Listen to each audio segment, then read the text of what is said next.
চলে এলাম সকাল সকাল রান্নাঘরে।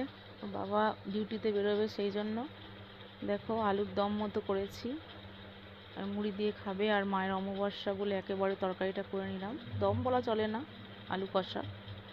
আর এদিকে ভাত বসিয়ে দিয়েছি, তাড়াতাড়ি ভাত দিতে যেতে হবে। আমার চাকা হয়ে গেছে, মায়ের জন্য চা করে রেখে দিয়েছি।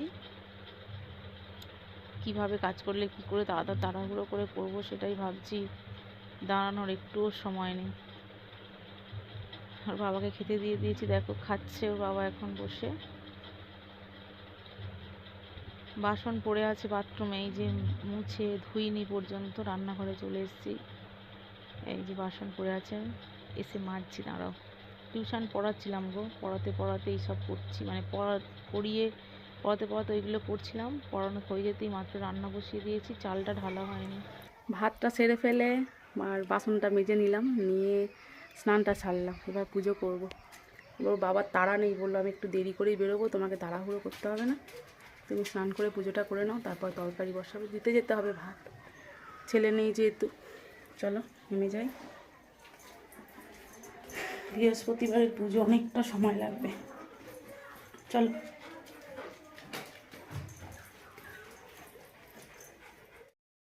ও আগে যাবে।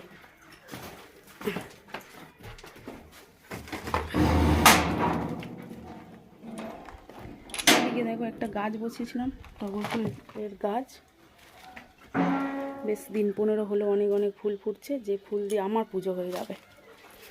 13টা 14টা 15টা 16টা করে ফুল ফুটছে, যেটা দিয়ে আমার পুজো হয়ে যাবে। আর এই যে জবা ফুলের একটা গাছ বসিয়েছি, কুঁড়ি এসছে, কুঁড়ি না ঝরে পড়ে যাচ্ছে, কি জানি কেন। চলো ফুলগুলো তুলতে থাকি।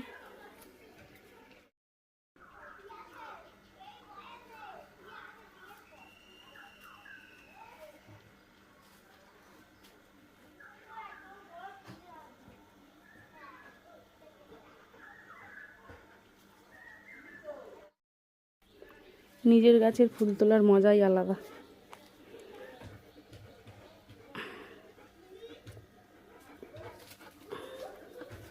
বেশি দিন নয়, এই গরমটা যে পড়লো না, এই গরমে ফুলটা ফুটছে। গাছটা বসিয়েছিলাম 8 বছরে। টগর ফুল গাছ অতি সহজেই ধরে যাওয়া অত সোজা কথা নয়, খুব দেরি হয় টগর ফুল গাছ ধরতে। 2বার 3বার গাছ মরে যাবে, বসাবো মরে যাবে, বসাবো মরে যাবে, তারপরে যদি একটা গাছ ধরে। একটু বাড়ির ভেতরে বসালাম, আমার তো আর জায়গা নেই, একদম গোটা জায়গাটা জুড়ে বাড়ি করে নেওয়া হয়েছে। বাইরে থেকে একটু দেখো তোমরা, গোটা জায়গাটা জুড়ে আমার ঘর হয়ে গেছে।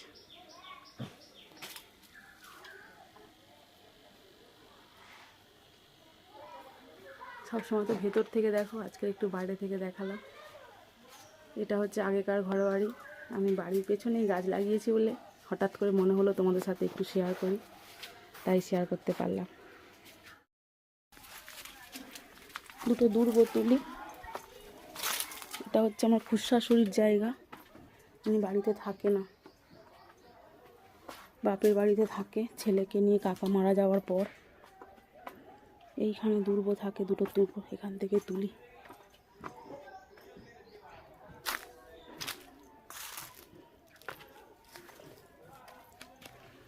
এই যে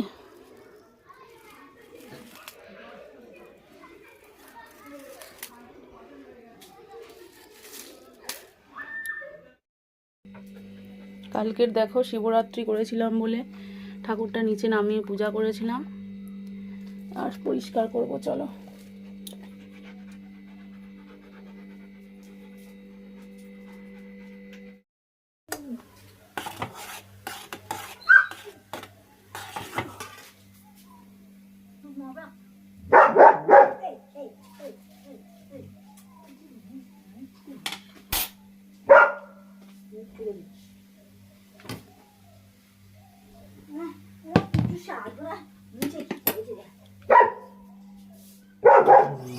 আচ্ছা ভালো।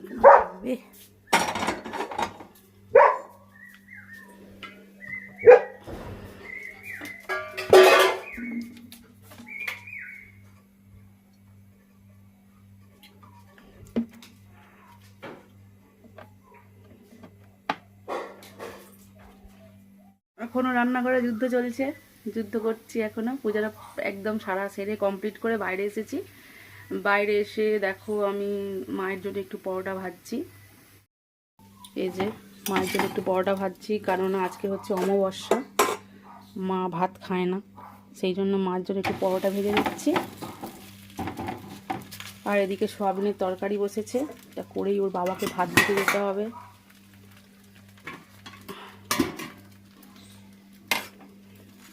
চলো পরোটাগুলো ভেজে নিই। ছেলে চলে এলো এক্ষুনি, একটু আগে 5:30টার দিকে পিসি বাড়ি গিয়েছিল, আজকেই ফিরলো। Good evening everybody. দেখো একদম সন্ধে হয়ে গেছে, আর হালকা হালকা একটু আছে। চলো ছাদে যাই, ছাদে গিয়ে আর জামা কাপড়গুলো তুলি।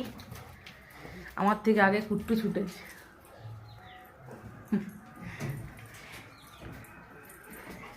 দিন হচ্ছে, রাত হচ্ছে, সকাল হচ্ছে, রাত হচ্ছে, একটা দিন আসছে একটা দিন যাচ্ছে, কোনো ভ্যালু নেই।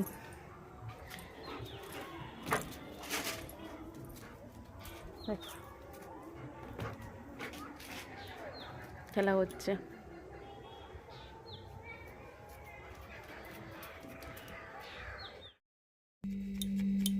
ছাদ থেকে ঘুরে এসে দেখো ঠাকুর ঘরে চলে এসেছি। আজকে বৃহস্পতিবার, তাই জন্য সন্ধেবেলা একটু ধুনো দিই আমি, তাই ধুনো দিচ্ছি। সন্ধে দেওয়া হয়ে গেছে, ধুনো দিয়ে ঠাকুরকে খেতে দেবো, গোপালকে। অন্য কোনো দিন দিই আর না দিই, মঙ্গলবার আর বৃহস্পতিবারটা দেওয়ার চেষ্টা করি ধুনো ঘর বাড়িতে। চলো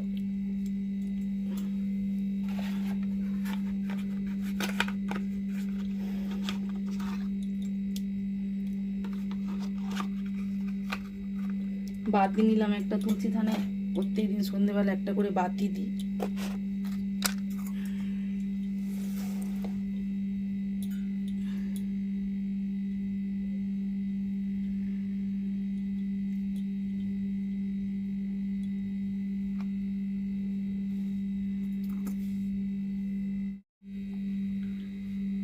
দোল পূর্ণিমার নিশি নির্মল আকাশ, মৃদু মন্দ বহিতেছে মলয় বাতাস। মলয় পর্বতে বসি লক্ষ্মীনারায়ণ, মন সুখে দুইজনে করে আলাপন। বিনা করে হেনকালে নারদ মহামুনি, ভক্তি ভরে উভয়েরে প্রণমিল তিনি। করজোড়ে লক্ষ্মীরে সম্বোধিরি শিবর, এক কথা কহিমাগো তোমার গোচর।